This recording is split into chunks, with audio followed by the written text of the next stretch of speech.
So I kind of stopped talking to him after that. I think, yeah. I just kind of blocked him for like a month or so, and I was just living my life. Of course, I thought about him from time to time, but like, I didn't really feel that much of a loss because he wasn't really bringing any sort of emotional presence into my life, so it felt kind of bland, and he was just like an eye candy for the most part. So a month later, um, I don't remember what was going on. I was still a little depressed. I don't know why. I guess I just got it too much into the character of Effie, and I was like just enjoying being sad. And there were less and less reasons to be sad because, to be honest, nothing bad was really going on at the time. Because I was working, I was earning enough money, I was having fun, I had my friends, I had my family around me, so like everything was fine. So I guess I was just looking for trauma. I was looking for trauma, I was looking for drama. So I unblocked him and I texted him like, hey, what's up? Do you want to meet? No, no, I didn't say I want to meet. I just said, hey. And he replied that second, like immediately. I guess I'm just that girl. Oh my god. When you know the full story, you're gonna think I'm crazy, but I'm just making fun of my own trauma. Anyways, yeah, I just said hey, and he was like immediate hi. Where are you? What are you doing? Questions like that. And we were talking like a little bit for like a minute or two. And then he was like, you want to meet, right? That's literally what he said. He didn't want to say like, I want to meet with you. He just said, you want to meet with me, right? What the fuck? What kind of question is that?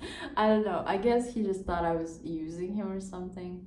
Maybe he was just mirroring what he was actually thinking. But anyways, I was like, oh sure, if you want to. But then I said like it never crossed my mind. I guess I had him a little bit over that phrase, which is fine with me. Anyways, so we decided to meet just in front of the beach and to have a little drink. And he was around my age. He was a year younger than me. But anyways, we met. Actually, he was late for like 2 hours. He was late for 2 hours. And not gonna lie, I was late too, like for 40 minutes or something. Because I knew he would come late. But yeah, anyways, he outlated the later. I guess no one can truly win in a late competition when it's against him. Maybe my best friend would win, to be honest. No, I'm just kidding. She's not that bad. But anyways, we met actually when I stood up and I was going to leave because I was done. Because he was saying that he's closed like an hour ago. And I was done with this bullshit. I was going to leave. I was walking to the side of my house and he drove by me on a scooter, and then I texted him. That was so stupid. I should have just left, but I texted him like, oh, I think you just drove by me. And he was like, oh, right, really? And then he drove back. That was the second most stupid thing I have ever done. I should have just left. Why the fuck? Like, this is so embarrassing. Why would I wait 2 hours for a guy? Why the fuck did I do that? Oh gosh, like, I don't even know. Like, I was going through shit. My self-esteem was at the very lowest at that time.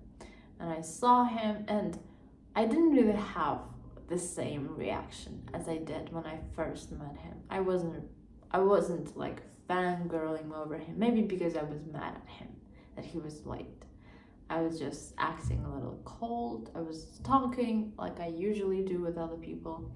So the conversation was a little better because I was talking a bit more. So since I'm talking more, the conversation is more interesting. So yeah, we walked for a bit and we were drinking at the same time. So I was getting a little drunk. Then I was like, I want to go to pee. Then we went all the way to the center of the park. I went to the bathroom. I left all of the things to him. So I went out and then we drank a bit more. And I started to get a little dizzy, and not a little, a lot, to be honest. Like, I was tripping a bit. I was saying stupid shit, like I wanted to go hiking. I wanted to go up the hill in our city. And he was like, are you serious? I was like, yeah, I do. Like, you can leave. I will go by myself. That's just drunk talking. And he was like, you know what? I know a short way to go there. And I, like a stupid little girl, said, oh, really?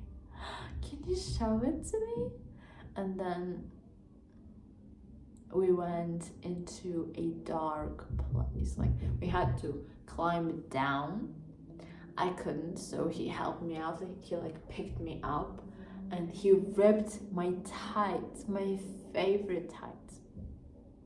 He ripped them, and he was like massaging my leg after he did it.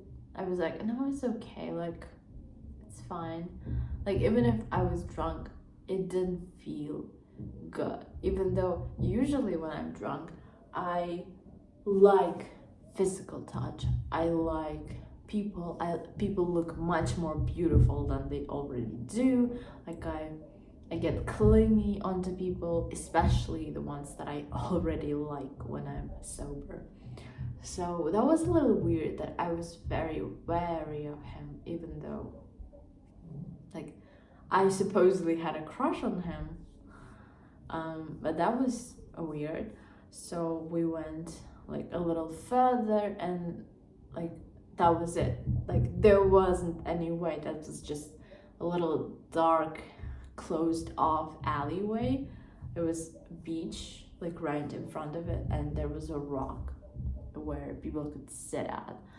So I realized, oh, I guess he took me there to kiss me. I was like, oh, sure, why not? Like, maybe I would enjoy it. So we sat down. He started caressing my leg. He started like touching it up, because like he started at the place where my tights were ripped, and he was like, I'm so sorry that I ripped them. And he didn't sound sorry. He was like smiling. I don't want to get into much detail, but like I want to talk about the beginning, because at first it was like fine. I was like, sure, why not? Like, you can touch my leg, it's fine. Then he leaned over and he like grabbed me by my head, and he started kissing me. And I was like, sure, okay. But then I thought that would be it. But that wasn't.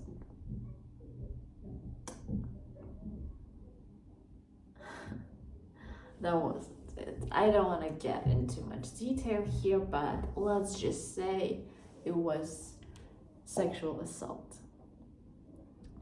And I was resisting, I was saying no. He was like trying to shut me up with kisses and with his hand. I was like pushed around like a doll, because I was in a really weak state at that moment. So like I couldn't really hold myself together. I was like falling all the time. He would like literally pick me up, like put me down, like a fucking living doll. And that was horrific.